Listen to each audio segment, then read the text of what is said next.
na comarca de Lemos, por exemplo, hai un intre, estábamos falando da agricultura aquí na comarca de Lemos que deixou de ser unha agricultura tradicional, unha agricultura ecolóxica. Dende a acampada Monforte, por exemplo, temos as mesmas propostas que teñen en acampada Sol ou acampada Cataluña, acampada Vigo, que son, por exemplo, o cambio da lei electoral por unha lei máis xusta, onde o voto de todos valía o mesmo. De la marcha. Sí. Por internet. Se ha estado en contacto. Se creó una página web de la marcha donde la gente iba apuntando, donde se establecieron las rutas. Por internet, básicamente.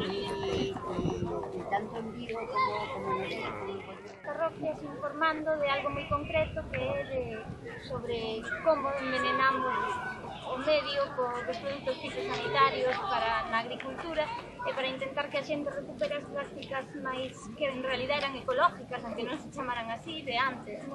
É que unha das cousas das que fala sempre da importancia da biodiversidade, non? En todos os sentidos. Pero é que en todo, non sei, no humano tamén, a importancia do pequeno e do diverso e do plural. E que hai que pensar en grande e actuar en pequeño.